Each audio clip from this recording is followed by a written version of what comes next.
Okay, yay. Hi, Julie. It's nice to have you with me this morning. To the members of our audience who'll be watching, Julie Hutchison is basically a leadership expert and consultant. She has had several years of experience in the leadership field with coaching, consultation to help people grow their business and to become better, more effective leaders. And she started up this program called Think, Be, Do Leadership, which is under the team performance. Am I getting that right? Engine, yeah. Team performance engine. Yeah. So to be honest, Julie knows what she's talking about when it comes to leadership. She's lived it, she's worked it, and she's going to share her wisdom with all of us on what it means to be a leader within the legal sector. So Julie, thank you for joining us. Oh, no, it's very lovely to be here. Thank you. So I guess my very first question to start us off with is, how do you define leadership? Yeah, it's a really good question, actually, for me, to be honest, because I think there's a lot of misunderstanding out there of really what does it mean to be a leader and what does that look like in reality. And so for me, I think leadership, it's not a qualification, it's not a thing you can go and gain. It's how you show up. It's the way in which you behave and the impact that you have on other people around you in order to either enable them or disable them. Because leadership is the reality is, Funbi, it's not about you. It's about your impact on other people and then enabling those people to achieve. So if you think about what my role as a leader would be, it's not about how good I am, how clever I am, how much of an expert in my field, in the legal field particularly, obviously we're talking today.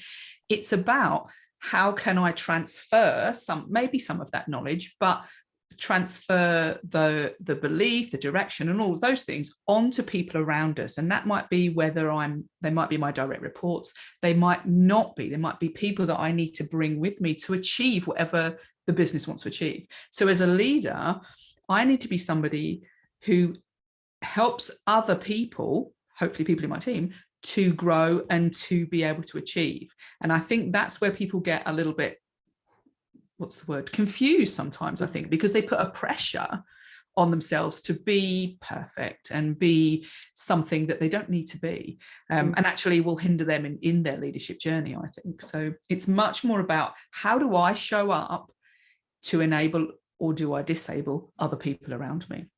So we need to forget trying to write an essay or get a qualification and start looking at, and this is why my program's called Think, Be, Do, is because we need to think like a leader. We need to think differently. We need to behave differently so that we can do differently. We can not work harder. And I know in the legal profession, we all work quite hard. We're good at working harder and pushing ourselves and trying really hard, but actually it's not about us doing more. It's actually about us thinking more, behaving differently so that we can do differently and bring people with us so that together we achieve more. That's amazing. I think what I'm getting from that information is like, it's not about the performance, it's the evidence of your actions on other people. So I think that's the big lesson I'm getting from that, and how you view leadership as well, which is very good. And you kind of alluded to it already as you were talking on what, like, some of the general core skills you think leaders should have. So I just kind of wanted us to, touch on that. What are the general core skills, no matter your industry? And absolutely, no matter your industry. For me, I think the very first thing is an understanding that we have to look inwards to impact outwards. So I see a lot of people who think they need to be perfect, and in thinking they need to be perfect, tend to push a blame outwards. Okay. And so a core skill of a really good leader is to look at themselves and say, how am I showing up? So that piece of if the productivity or performance of a group of people is based on how I'm showing up, then the very first thing I need to do is get conscious of how I show up. And then with that is, well, what's the jigsaw puzzle of showing up, let's say? So how do I need to show up? And obviously that's what we teach people in our program. But if you look at what you're trying to do, you're trying to enable people, as we said, you're trying to excite people towards what you're trying to, whatever it is that you want to excite them towards. And you want to engage people with you, because often, Funbi, people either can't do something or they won't do it because they don't want to, or they don't do it because they don't think they should. And what I mean by that is can't do is they don't know how, or they don't have the confidence. So if you have people around you who you, and you're the leader, if you've got people around you, they can't do it, they don't know what they're doing, and they fail, or they don't believe in the cause that you are working towards. So in the legal profession, whatever the thing is that you're like, we are going to be the best lawyers for, now I've got to think of something. I don't know, disability and all that sort of thing. Okay, let's just pick a topic.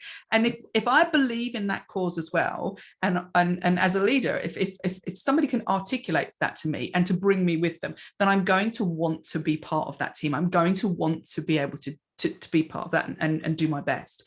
So we need, as leaders, we need to be able to excite people towards that cause. But we also need to be able to engage people with us, because I don't know about you, Funbi, but I could believe in something really, really positively. I could be absolutely passionate about it. But if I don't like you and I don't feel comfortable with you and I don't trust you, then I'm not going to want to work with you. So the skills of a leader is to be able to engage people with me as the leader and to help them engage with each other, but also to excite them towards the cause, whatever the cause may be. And then to make sure that they're enabled to achieve that with the skills and the confidence, and in terms of coaching them towards growing their skills. So I say if we were going at the top level is to excite, engage, and enable. Okay, and then to look at that. Well, how on earth did you do that? So we then look at, well, we need people to commit to us. So when we excite them, I've gone a bit fuzzy. Hang on 1 second. I'll just see if I can get my camera a bit funny. Although fuzzy's probably better this morning, I should imagine. No, I'm joking. So when we do that, sorry, you forgot. It didn't tell you that I like to have a laugh as well. So when we excite and enable people, we get commitment from people. So they're there, they're committed to us, and that's our job as a leader. It might not be a skill, but it's the job. It's what we're trying to achieve. We then also get collaboration because they're comfortable, they're engaged with us, and they know where they're going. But when we do enable people, we get confidence. So we get committed, collaborating people who are confident. So our job as a leader is to look at that jigsaw puzzle and say, how do I do that? Because if they don't want to work with you and you're the sort of person who is fantastic as a lawyer but can't engage with people, then there's only so much you can do, because you're the one who's going to be doing all the work and nobody wants to come with you. So we need to make sure that it's not all about our functional skills. It's much more about who we are and how we show up, so that we engage with people and so that we can excite people towards where we're taking them.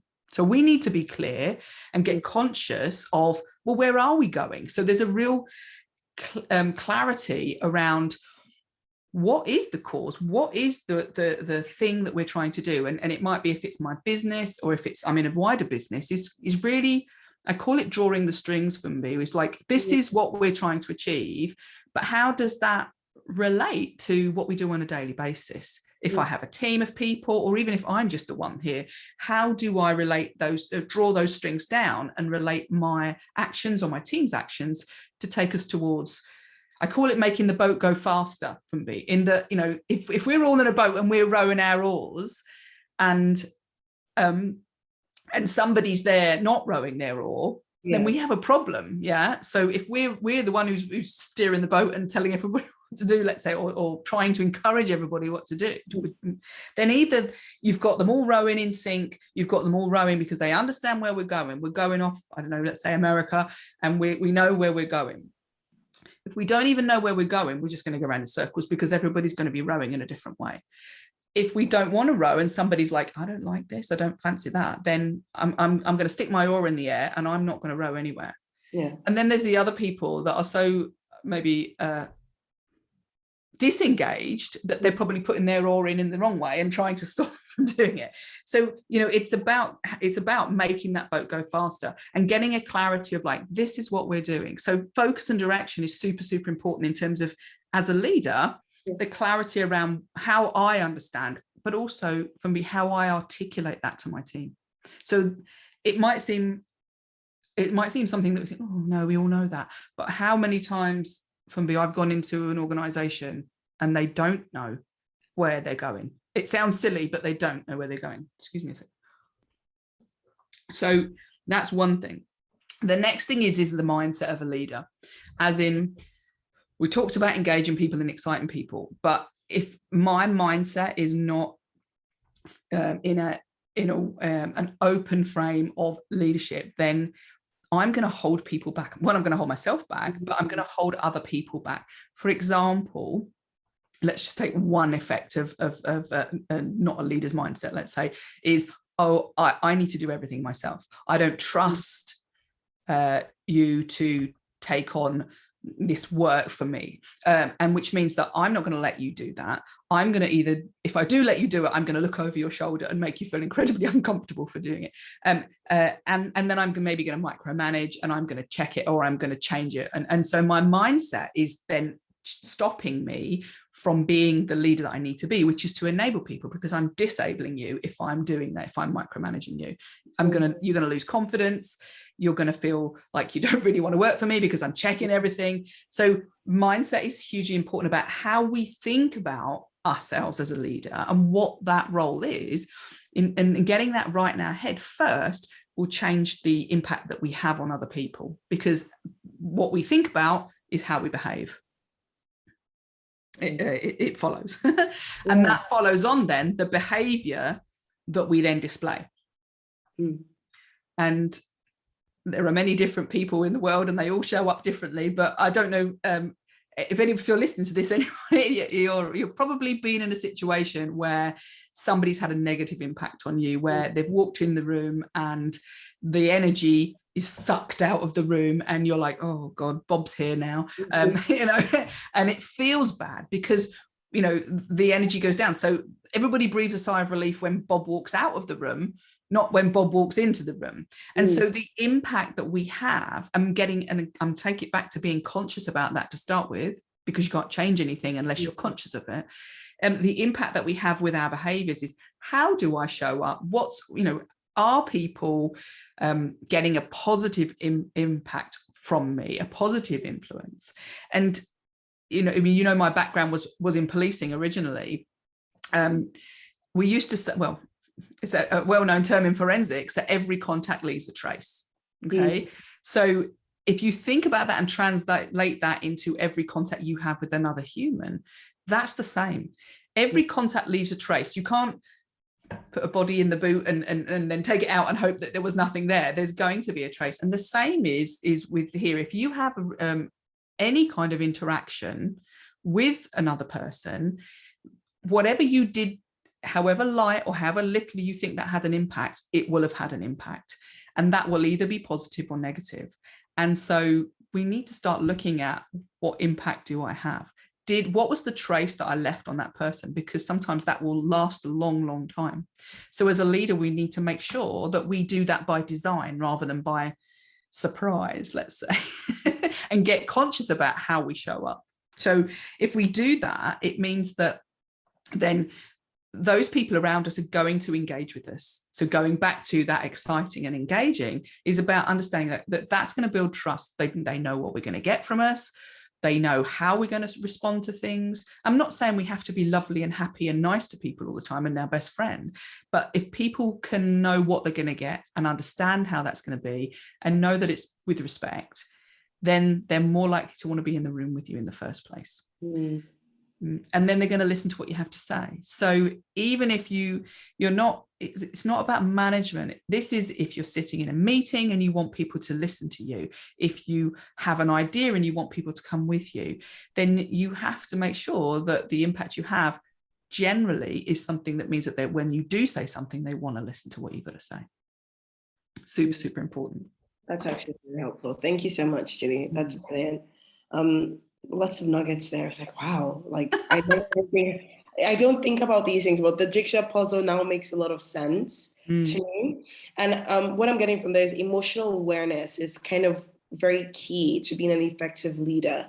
So I wanted, your take on how do we practically improve our emotional awareness of ourselves, of the people around us and people we want to lead in our teams. Because within the legal sector, whenever you're working on a big deal or a massive case, you are dealing with a different bunch of people, whether it's your clients, whether it's people from risk in a different company, just to get your due diligence right, so whatever it is. So I would want your own take on practical steps on improving our emotional awareness, our emotional intelligence as well. And why it's so relevant and important to how we show up as leaders in the workplace and in our own lives personally as well. Sure. Well, I think the really big thing is that we're actually, we have to remember that we're all human beings, okay, and we're not machines. So sometimes, especially when you're on a big job like that, the functional nature of that takes over if we're not careful. And so we all just get on with the job, and then we're too busy looking at what needs to be done to stop and think about how people feel. And the link then between what gets done and how people feel actually gets broken, because we forget that we are working with human beings, not machines. So we can't just press a button and make that person do the job, or listen to us and interact in a way. And if you're working with lots of different people, then even more hard. So what we have to remember is that if we want to be, people to be productive and to be that leader, we have to create a culture where it's normal to treat people like human beings and to have that as part of our norm. Okay, it isn't good enough to try and tack it onto the end. You can't do that. Okay, and that happens all the time. It's like, oh, are you okay? For me, after having not really spoken to you for 2 days, and doing it like, oh, I'm going to tick my checklist of oh, I ought to have done this. So we need to create this as the norm, as in this is how we do business. And so when we do that, we start creating avenues, I suppose, to bring it in as normal business. So what I mean by that is that we truly have to believe, and I think this is the first thing, and again, this goes back to thinking, being, and doing. We have to believe that this is the way to behave and the way to think. Okay, we have to first of all decide that we understand we're human beings, and we understand that this is what helps people to feel comfortable, to be happy, and to work in their best way. Okay, which is what we want people to do. As a leader, you want people to come together and do a great job on whatever it might be. So in order to do that as a leader, we have to be vulnerable ourselves. Okay, we've got to be a human being ourselves, which takes us back to this. It's not just about being perfect. We have to be able to say, I feel good, I feel bad, I need some help. And to show our own vulnerability means that other people will be able to show theirs. And this emotional intelligence, which is, let's bring that in, our understanding our own feelings and our own needs and requirements and our own failings, but things that we're going to need support with, and being okay with that shows other people that it's okay. Okay. And therefore we create a culture of openness and a culture of discussion and a culture of human contact and discussion about how we feel. And nobody's scared to say something, because what happened, I mean, when I was in the police, a lot of the time people were like, I'm fine, I'm good, look at me, I'm strong. Yeah. And falling down when they walk through the door somewhere else, because they don't say.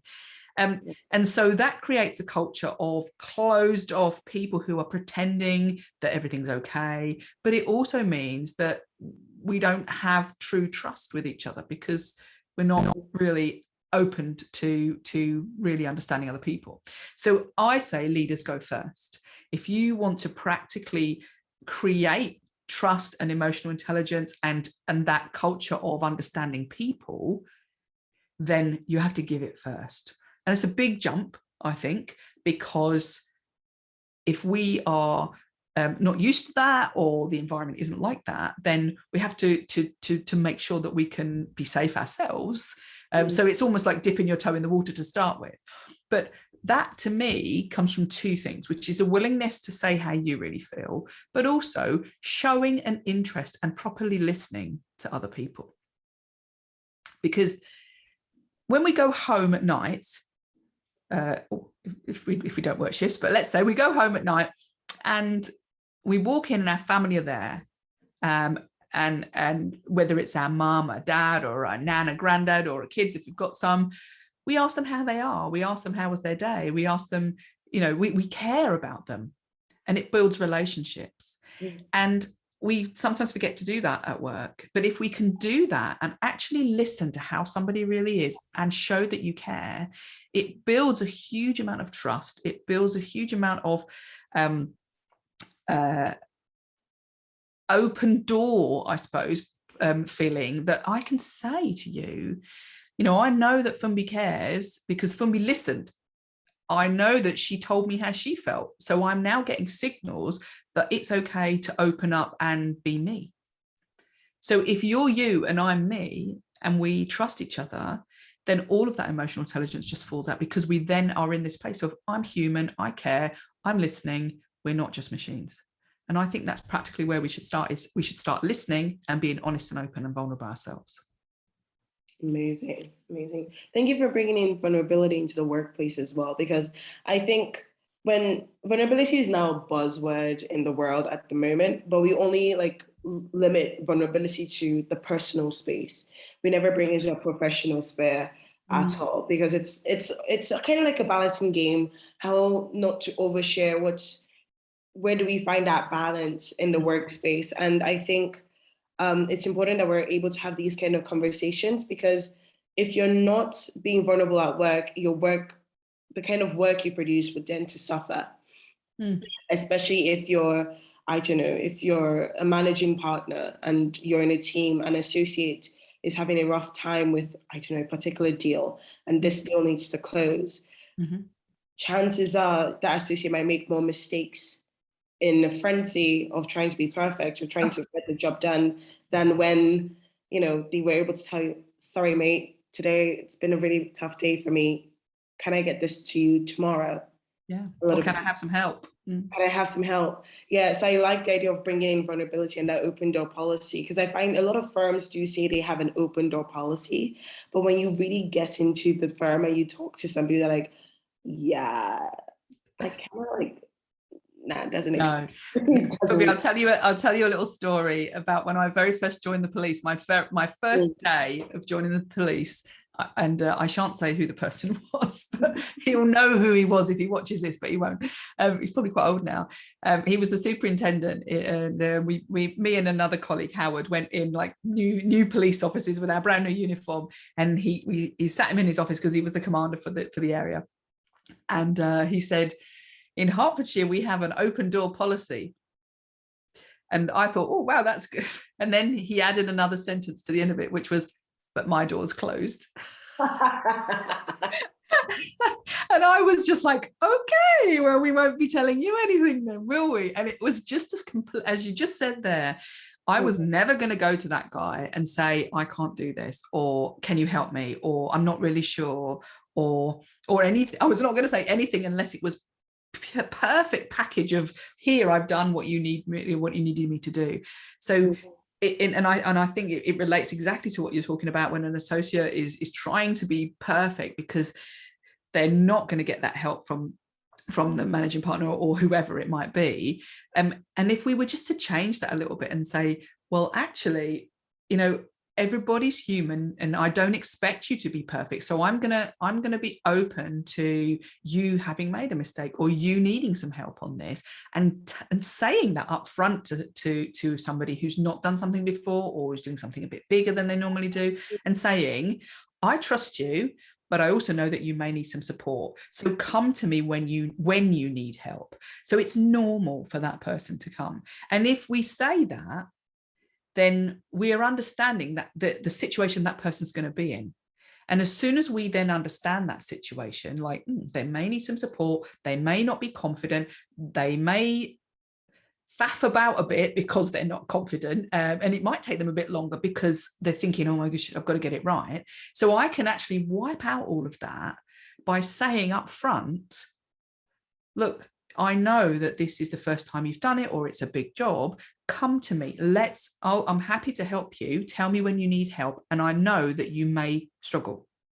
The minute you do that, you've then put yourself in that person's shoes. As a leader, the minute you can say, I understand you, that person will be able to just breathe a sigh of relief and go, okay, I know now that I can give it my best shot, but equally, if I need some help, I know it's open. I'm going to be able to say, I'm not sure about this, without feeling like a complete fraud or like somebody who's just failed completely.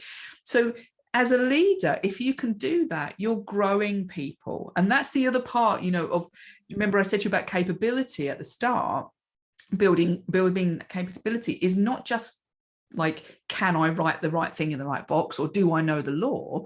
It's am I building confidence in the people around me so that they will stick their neck out and take a risk? Because if you have a closed view, they're not going to take a risk, because the minute they do, they think they're going to get their head chopped off. Yeah. And so they're too, I would never have done anything additional or risky in front of that guy, because I knew that he was just not going to support me if I did. But turn it around and say, I understand, I want you to try, let's do it, and I'll support you whatever happens. Totally different. That person then feels like, right, I know I can give this a go. I'm not scared to do this. I have the confidence.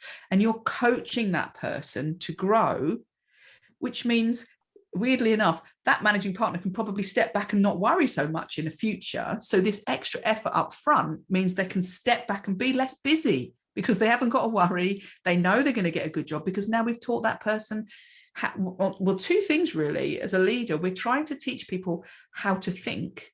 We don't need to teach them what to do. We need to teach them, how do I think about this, and how do I make good decisions?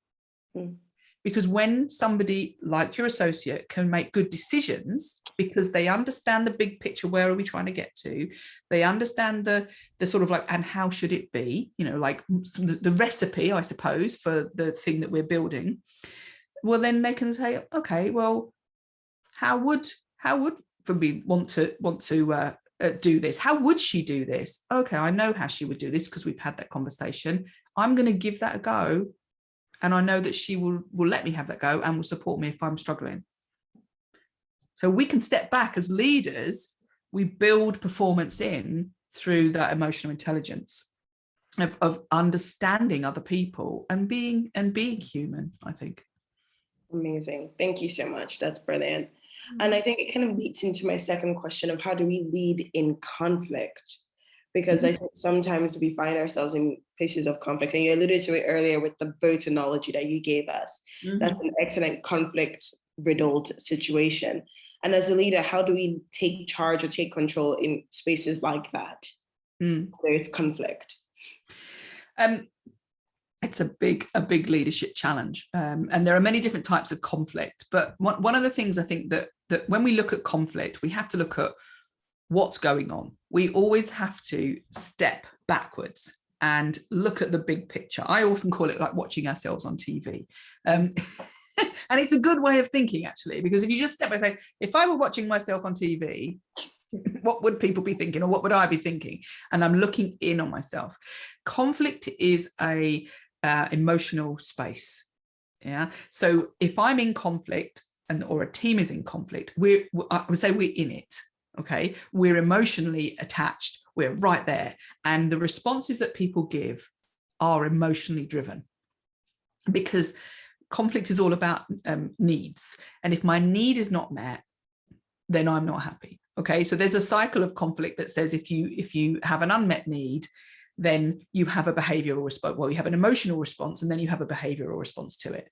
And the problem is that's cyclical, because the minute you have a behavioral response that's emotionally driven, somebody else's need is going to be unmet because it was probably something horrible that you said back, and it goes round and round. So we have emotional behavioral issues going round and round and round. And then everybody does what we call take a position. Okay, which is where I could do it here. We've got our arms folded and we're not playing ball. Yeah. So if we go back to the boat, I'm not putting my oar in now because I don't like what you said. So, and this is where we've got the problem with engagement. Yeah. Or we've got a problem with the vision, and I don't agree with that. I'm in conflict with the cause, let's say. And so but if you take it down to what's happening there is that we are, if we're not careful, ending up with emotionally driven behavior. Okay, so how do we lead that? We have to uncover those needs, and we have to acknowledge those needs. I'm a workplace mediator as well, and I train mediation. So there's a lot more than we can talk about in just this little time. But when you look at this, what we're saying is, if we look at everybody as they have a need, okay, and we need as leaders to understand, well, I need to uncover what is going on for that person. What is that unmet need? Or what is that unmet need for the team? And to help, if it's a team conflict, let's say, is to help that team uncover that. And it's like the elephant in the room. Nobody wants to talk about it because we're all too busy folding our arms and getting very indignant about the other person because we're blaming. So when we have emotionally driven behavior, it's very easy to point a pokey finger at other people. And so we look to blame others rather than addressing our own behavior. So as a leader, we need to change that, because if we all blame each other, then nobody takes responsibility for making it better. And especially as a leader, we have to step out of that and look at what's really going on. Because if we jump in and we're triggered by that conflict and we don't step out of it and say, what's happening? Why is this person upset? Why do we have these different views? If we jump in and join in and take sides or point the finger ourselves or just get angry with people, then we are in it rather than dealing with it. Yeah. So leading in conflict for me is about finding and uncovering what is the problem with that person or those people. What is the underlying need that they are missing? And it could be, often it could be respect, or I just want to be listened to, I want to be heard, I want to have my say. It could be any of those things. It could be any and all of those things. But it never presents in that way. It presents as a behavior that's probably a fairly unwanted behavior. And therefore, as a leader, we get a bit annoyed because we think, oh, why is Bob behaving like that? And why is Jenny and Bob always arguing and behaving in a certain way? And so we have to just acknowledge that there's something more going on and dig underneath that and find out what those needs are. And deal with the elephant in the room, naming that.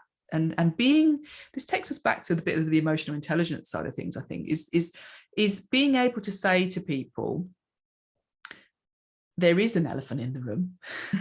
Let's talk about it. We're human beings. Clearly, we're not all happy. Let's have a conversation. So as a leader, we have to engage people. Yeah. So let's take it back to those three things. Are they excited? Are they engaged? Are they enabled? Here, we're not engaged. If there's conflict, we're disengaging, we're pulling ourselves away. And as a leader, we need to say, well, let's talk about that. And how do we get ourselves back and understand each other? And there's a skill that we talk about it a lot, but it is about how do I step into somebody else's shoes and help other people to step into other people's shoes, rather than folding our arms, pointing the blame at somebody else. And so there's a skill as a leader to be able to bring that into an open, safe conversation where we can be vulnerable. It's back to vulnerability, Because if you're in conflict, then there's something missing, there's something upsetting you, and who wants to be vulnerable when that's how you feel? Because you're in danger, you don't feel in a safe space, so we don't want to speak and say how we really feel. So as a leader, what we need to do is enable people to open up and say what's really going on, and then you can deal with the problem, because you can't move on until you deal with the problem. That's great, thank you. You're welcome. I think when you talk about dealing with the problem, linking it back to what we spoke about vulnerability and emotional intelligence, it's clear if you have an open door policy, it's then easier to uncover what the issue is to then begin to resolve it. But if we don't give ourselves or create opportunities for that, then it will be more difficult, which kind of leads to my second question on communication. How do we articulate ourselves well, articulate the vision that we have properly to get people on board, to draw them in and ensure that we're, again, doing what we want to do and achieving it to the best capability that we want as well. Communication is a big thing. It's super important, I think. It's the key to all of these things, because without it, then we're not going to be able to do all the things that we've just talked about. And I've just done today is our last day, actually, is 30 days of communication tips. And if anybody wants a copy of it, then they're very welcome, because we're going to put it all together so that you can have all the links to it in one, rather than having to wait 30 days. Communication is massively important. And the problem that I see so often, and you alluded to it there, you said, how do we get people to articulate the what are we trying to get to? Why should I even care about your stuff? Why do I care about the big job that you're telling me about that I need to get done tomorrow, or whatever it is? And what happens is that often, very particularly with people who are really good at the job, they come in at the wrong level of communication. They come in at the level of do and try to convince people at the wrong level. So it will be, you need to do this, or we have to do this, get on with it, and are trying to tell people or convince people at a very low level of what they should be doing. And instead of that, what we need to do is to speak about why we need to be doing it. And it's a bit like if I say, you've got a jumper on there today from BNLF, and I've got this spotty top, and I think this is the best spotty top in the whole wide world. And you might think, oh no, I don't like that. And I might say, what is it? It's pink, isn't it? Your top there. Yeah. And I might say, oh gosh, I don't like pink. And you're like, but I love pink, and I'm like, oh, pink's horrible. We could argue all day, couldn't we, on this note, really? But in reality, as long as we've both got something on this call, we're probably okay. And we need to look at, why are we wearing clothes in the first place, let's say? Because whether you wear a pink top or whether I wear a spotty top is, in all intents and purposes, fairly irrelevant. Yeah.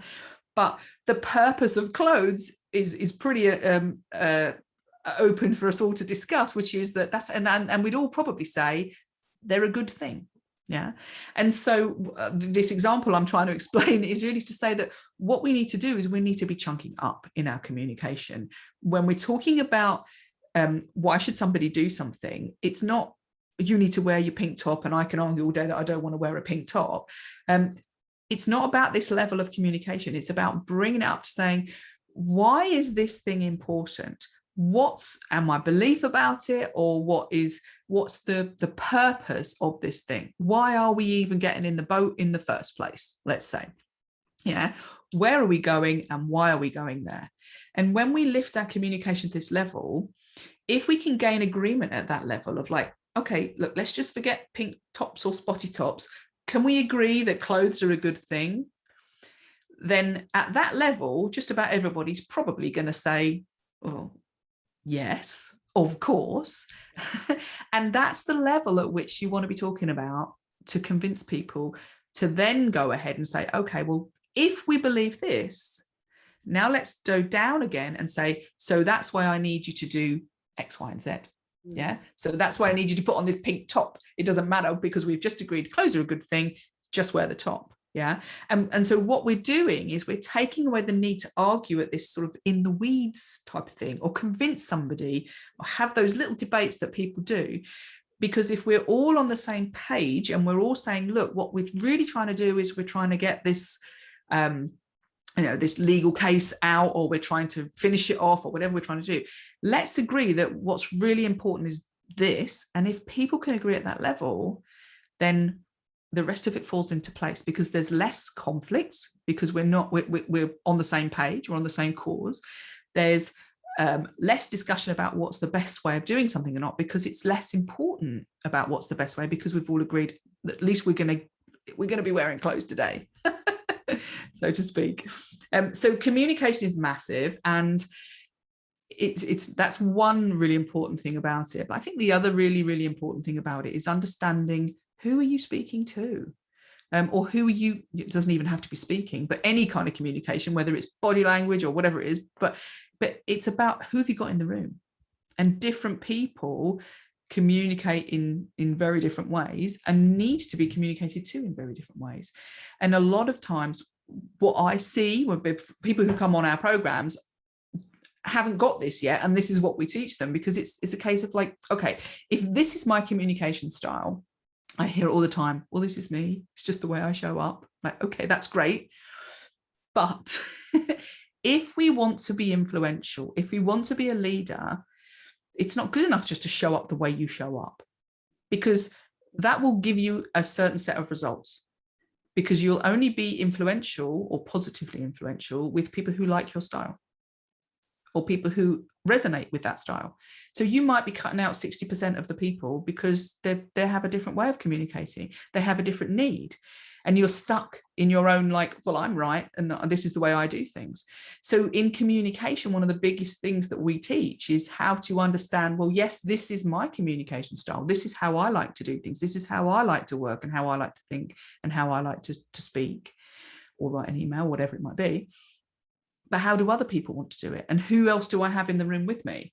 And if there's 10 people in the room, I might need to communicate differently to each one of those people to get a different result for that person, or to help that person to want to listen to me. And this is back to that engagement, because if the person doesn't want to listen to me because I'm super shouty and I'm really like direct, and they're like totally overwhelmed, then they're not going to listen. They're not going to feel comfortable. They're not going to want to be in the room with me. So communication and understanding the impact of my communication, other people's communication, and being able to adapt to the need of that person is massively important. And we could say, well, why should I have to change? Why should I adapt? I hear that all the time. Well, she should adapt. Why me? And I'll ask this question is, if you want a different result, are you willing to do something different? Because doing the same thing and expecting a different result they say it's the first sign of madness, to keep doing the same thing and expecting a different result. So yes, you're quite within your rights to turn up how you turn up. But then we have to understand that we will get what we get from people. But if we can open that and say, I'm going to adapt to that person, then maybe I'm going to be more influential. I might be able to negotiate a better deal.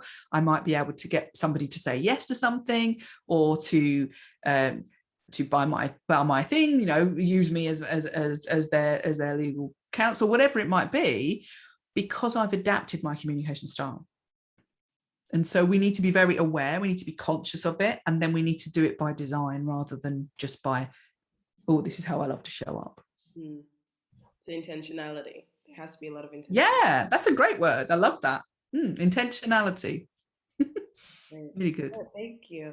And I think this is going to lead to my a question I think is very important. It's personal leadership, because we've spoken about what it looks like to be a leader with a team, within the workplace, but then within ourselves. And this goes aboard, like from a trainee to an associate to a senior associate to a partner to a managing partner, the whole 9 yards within a firm or within any business.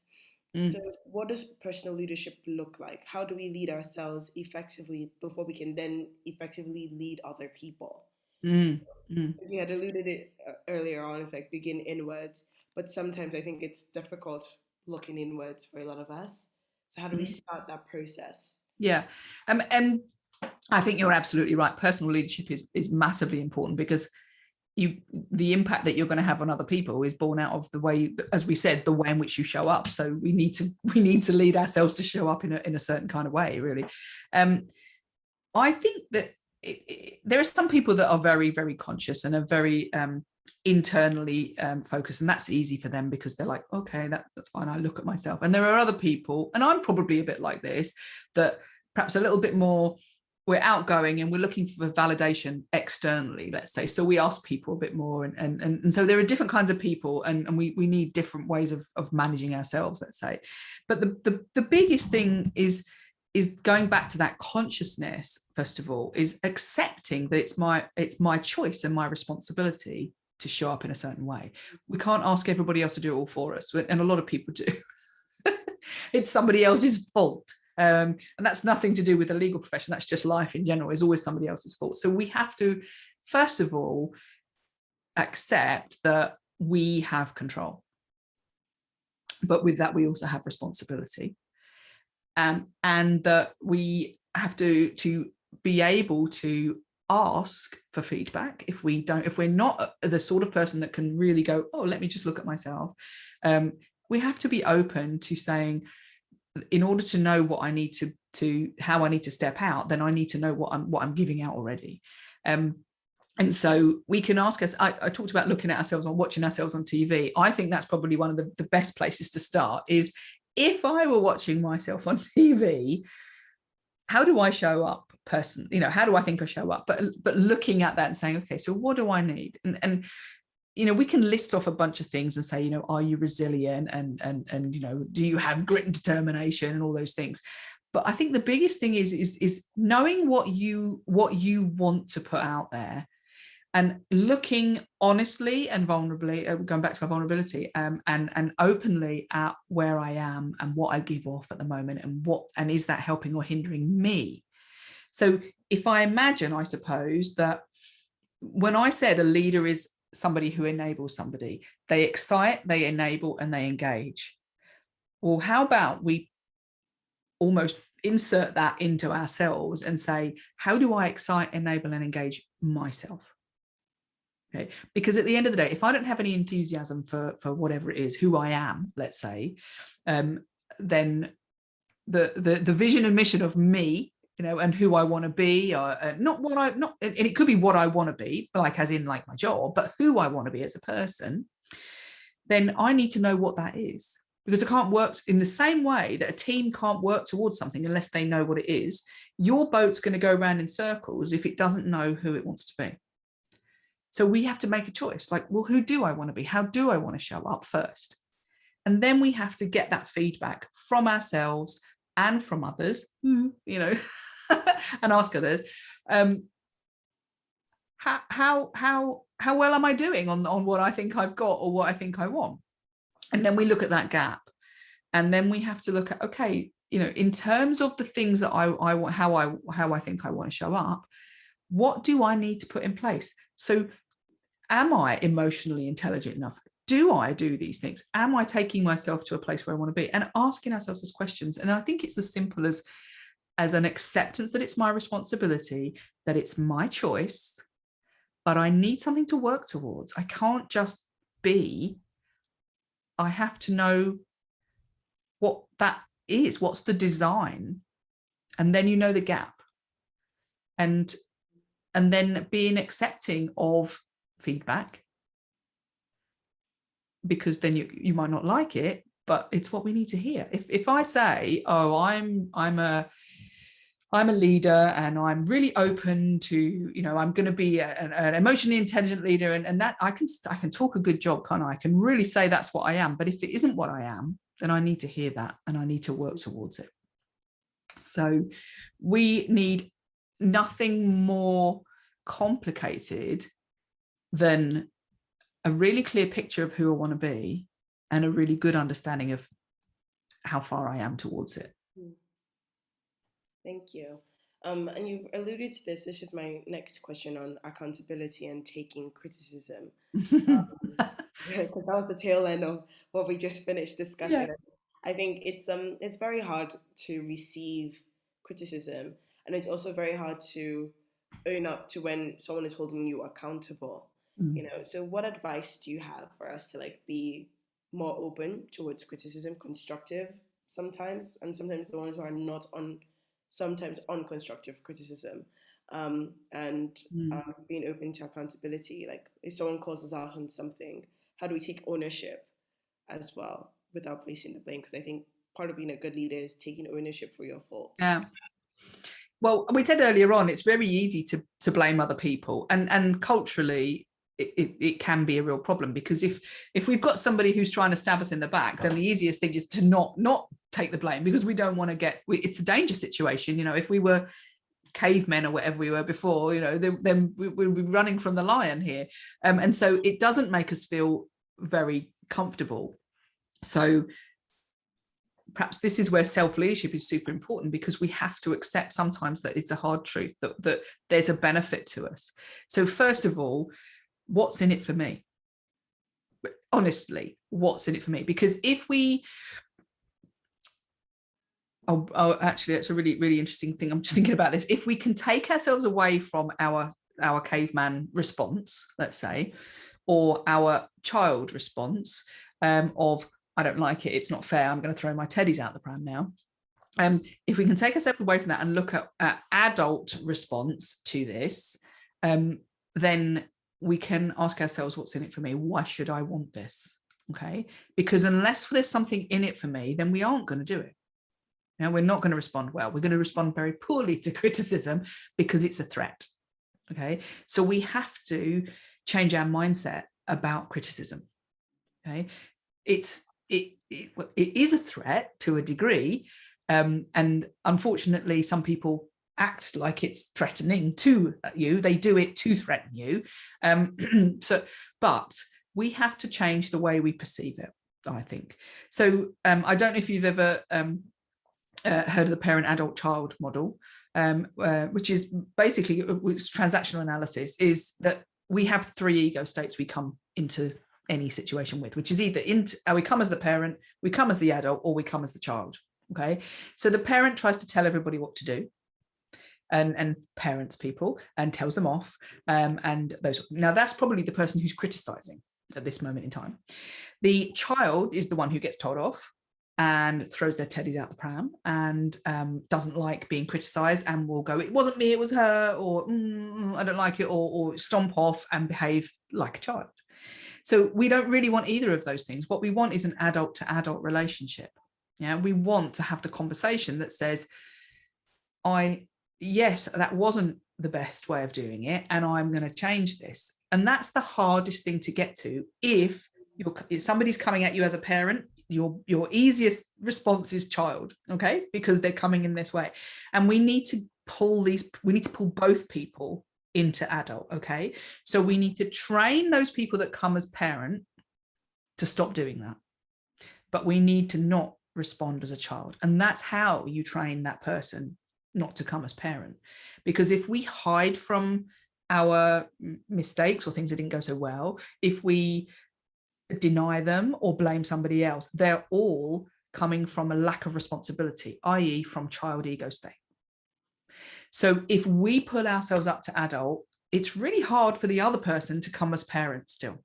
Okay, and if we come as adult, we can tackle the fact that they came as parent. Okay, but we kind of, and I've said before, we have to make the first move, because we want to be the leader. We're the one who wants to, you know, we're talking to each other, so we are the ones who have to do it. So instead of feeling this like threat and dealing with it as if it's a threat, which is either to run away or to threaten back, or you know, any of those things that don't help, is to say, oh, okay, I can admit that and be open and vulnerable to that, and take an understanding of, what's this going to do to help me? And so we can say, well, if I understand what I've done wrong, I know how to do it right. Yeah, I can see how to do this right. So there is a benefit, because it's growth. Yeah, and it's this growth mindset of, yes, I might not get it right, but I'm going to learn. Okay, and if I'm not open to that, I'll never learn, because I'm too busy throwing the sticks back again at somebody else, or hiding from it, or not taking responsibility. So if we take a growth mindset and go at this as an adult ego state, which is, okay, yeah, I didn't do such a good job, I can admit that, but I want to do a good job. How do I make it better? Then we're in a much better position, and we are stopping that person coming at us as parent, because we're not acting as child.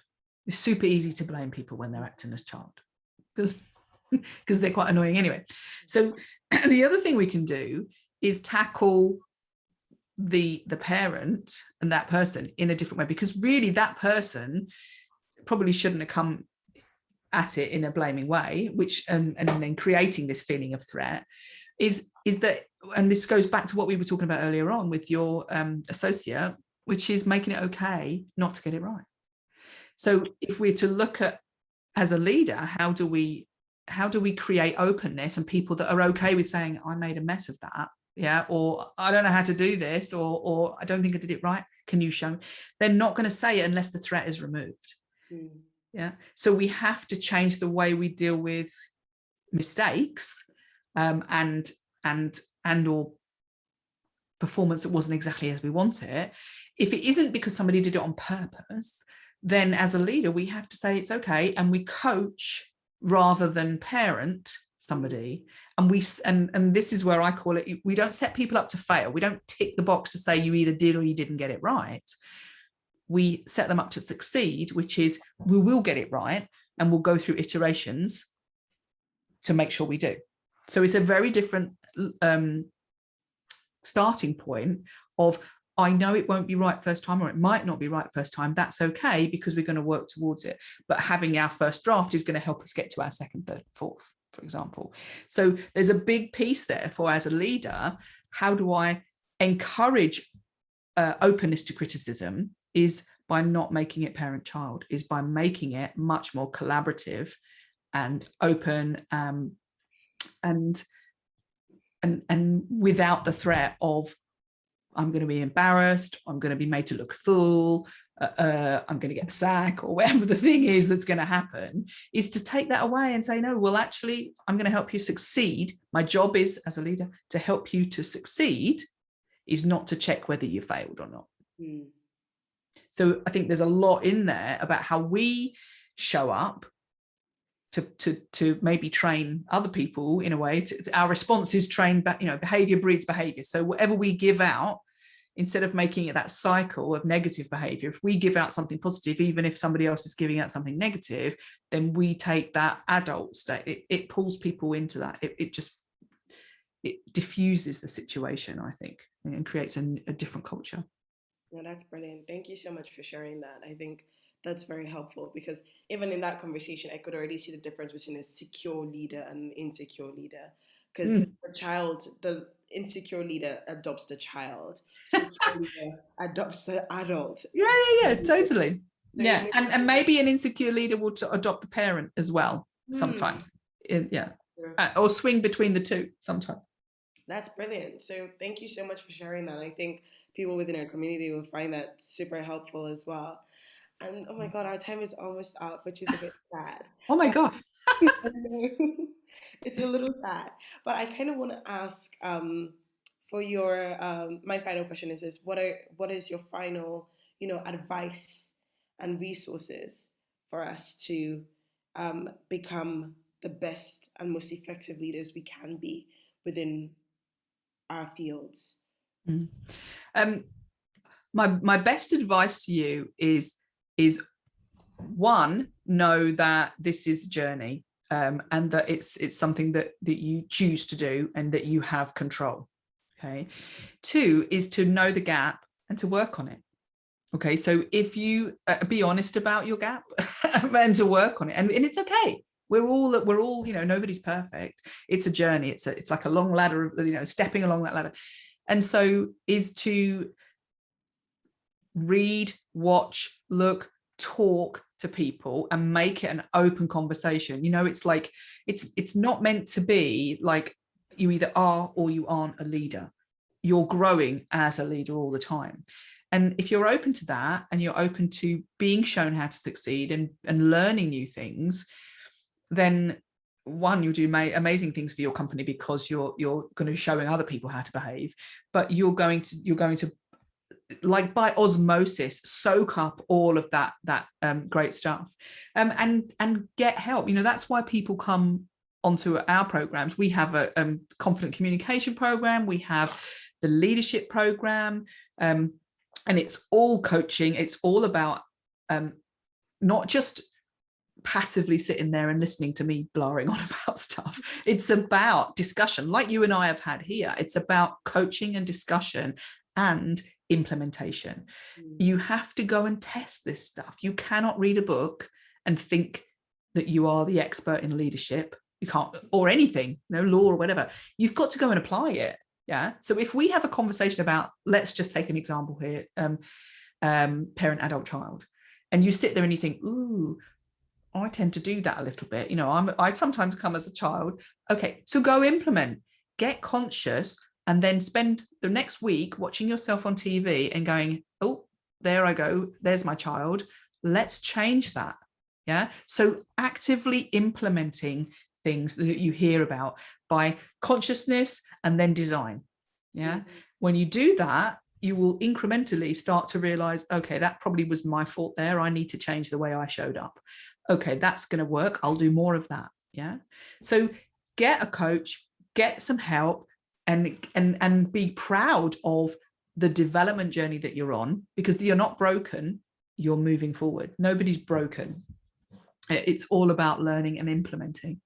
But and that's why when we have our programs, I don't want to hear somebody say, oh, I've written an essay, or I've done, I've read a great book. It's like, well, what have you done about it? What are you now going to change or make better or keep doing that you've realized is a good thing? That's super, super important. I'm very happy. Today is the last day of our communication. I'm very happy if anybody listening to this wants that, then there's 30 days of me having gone live on lots of different issues around communication. And we also have resources around the leadership model that we run, and some documentation around that. So if you want to sign up to some of our resources, then very welcome to. I'll then put some links in for you as well. Amazing. Thank you so much, Julie. And we're going to share all your contact details in the description box as well, so that anyone who watches it can go and find you. Thank you so much for your wisdom. Thank you for your time. This has been brilliant. I've learned so much. I even took a bunch of notes as we were talking. So I was like, oh my God, this is so good. So thank you so, so much for everything. Oh, you're very welcome. And it's lovely to be here. And if you're listening, if you want to ask a question, then please feel free. And I think in all the law firms, there's no reason why we shouldn't have more conversations like this about how we step up as leaders at whatever level and every level that we're at, to make that something that we put in as part of the business. So if you're listening to this and you think that's a great idea, then I'm very happy to come in and talk to you about leadership inside the businesses that you're in, to grow the leaders as a whole within the business. It's super important. Brilliant. Brilliant. I think members of the BNLF community would appreciate that, because I think we have different people who are partners in big firms, people who own their own firms on the high streets or whatever capacity it is they own their businesses. I think it would be very much appreciated. Thank you. Oh, that's amazing. Oh, well, it's been lovely. So thank you everyone for listening, and thank you for all your wonderful questions. And and it was, and I love you. I do love your pink jumper, really, honestly, I do. Thank you. I think we're both looking amazing today. So it's been a great day and a great conversation. So everyone, thank you for listening and tuning in. Please check the description box below for every information that you would need. Please contact Julie. She's amazing. Literally, she's amazing. And yeah, thank you and goodbye. You're very welcome. Okay, have a wonderful day, everyone. Take care. Bye-bye. Stop recording.